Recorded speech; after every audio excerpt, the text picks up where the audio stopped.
My name is James Hepp. I'm from Rockwell City, Iowa. I farm in Calhoun County, corn, soybeans, and I dabble in cover crops.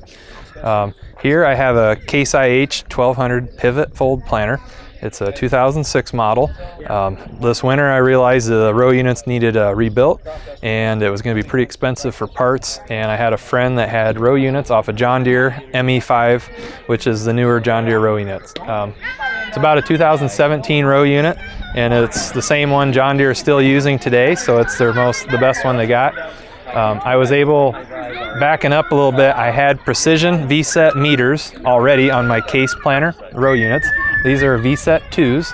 And then I also had, if you go to the front, the Yetter trash whippers with the airbags, so I can adjust it in the cab, which is a must in any kind of no-till heavy residue. And then I also had Delta downforce, which is a precision product, and that's hydraulic downforce. And that is capable, from what I understand, of changing and taking a measurement every five times a second. So as you're going across the field, it's constantly putting pressure where you want it. So I think that is probably the number one thing anybody that's no-tilling, if you're going to spend money, I would want to for sure have Delta downforce. And you can get that through your precision dealer. They'll give you like a bracket that goes on to your mount. The beauty of this one, so I took the 1200 row units off, and then these bolted right on. I used the same U-bolts and everything, which was really awesome. The biggest job was getting all the wiring unhooked. There was probably about 15 to 20 zip ties per row unit. At least I had to snip, unhook all the precision harnesses. This also has Wave Vision seed tubes, so I had the whole precision package on my Case planter. So at that time I had the best meter, seed tubes, downforce, and trash whippers that money could buy, but I wasn't happy with the row unit. And the main reason I wasn't happy with it is because aftermarket there wasn't a lot of opportunities for Case IH 1200s, and this was too good to be true. So I took this opportunity. I have a great precision guy and a mechanic friend that helped me. So we were able to do this. We also updated my gauge wheels arms. So these are Coyote gauge wheel arms. They have a roller bearing in them instead of just wearing back and forth. My closing wheels also have the bearing kit. So then that's a bearing, so it moves nice and it's real smooth. I also have, these are Copperhead closing wheels, which work great in all no-till situations. They really help close up the seed trench, and I would not want to plant without them. This year I decided to throw on some chains I had, and I thought there's no way that would ever work in no-till, but I was wrong. They worked amazing. These chains, a lot of times when you're planting, you might get about 95% of the trench closed up, but you're not quite happy. These guys seem to really finish the job and just smooth off, and it amazes me, it's always dragging just a little bit of dirt, and that dirt just finds whatever's open. I even flagged stuff that I was concerned about in season, came back. Besides the flight, you couldn't tell there was a problem. So I was sold on them. It's really inexpensive, but I just never thought they'd work because you'd think corn stalks would get in them, but not the case at all. So I highly recommend, everybody should have these.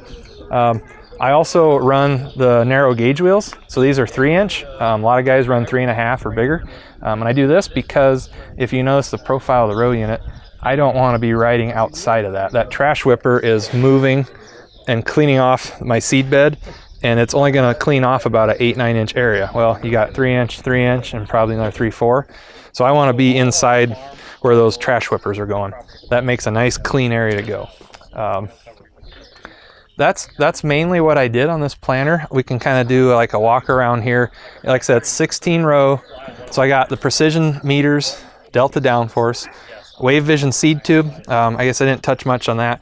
Wave Vision seed tube has sensors in it where it does a really good job reading the seed dropping. A lot of seed tubes will get confused with dust and debris, where the Wave Vision supposedly does not, and I've had a lot of good luck with it. So I have those on there. I'm also running in furrow. I run about 3.5 gallon to the acre in furrow. My tanks, I got 2 tanks on the planter. They're 200 gallons apiece. I normally run about 100 acres per seed fill, so I only put about 350, 375 in it. This year we put recirculation tanks or pumps on it. That really helps. So this guy runs all day long. It takes fluid out of the bottom and puts it in the top. So you're always constantly mixed. My in-furrow has probably 5 to 6 products in it, so it's important to keep it mixing. If you come this way, you can see my manifolds. So you can see like when the little green balls are floating, you can make sure you got good pressure on every row. And these are more visible. I can see them from the cab really well. So we move those. Another thing we added this year, which I really liked, we put a dosatron on. So the dosatron, in the past, we would buy really expensive insecticide and we dump it in the tank. And anybody that's ever had much insecticide knows it doesn't play well. It doesn't play nice with fertilizer. So it'll like separate out and it'll be all on top or all on bottom, and then you're not getting the goodie out of it. So any hog farmer would know what a dosatron is. You can see it there.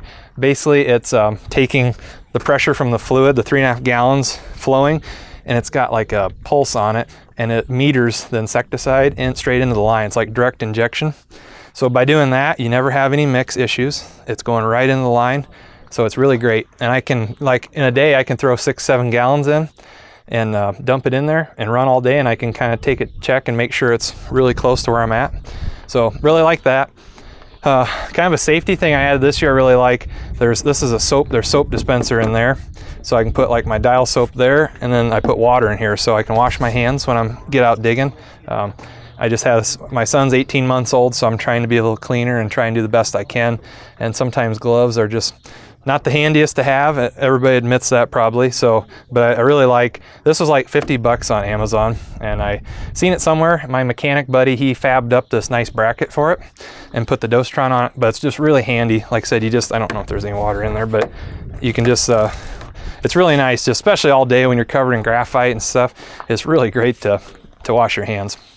If you can see down in there, that's my pump. So that's like a 4 or 5 gallon per minute pump. It's like a big pump you'd have on your ATV sprayer almost. And that's what powers my in-furrow pump. So that's what's pumping it to each row. Works really great. It looks like it wouldn't work because it's really small. When I first started using it, I thought there's no way that would work. I've had that same pump for 2 years now, so it's got close to 3,000 acres on it. Just keeps on working. Of course, every winter I try and run water through it before winter hits, and I put antifreeze and stuff and make sure everything's cleaned up and stuff. But yeah, so that's some of the improvements I did. I guess one last one I really like, everybody should do this no matter what you got for a planter.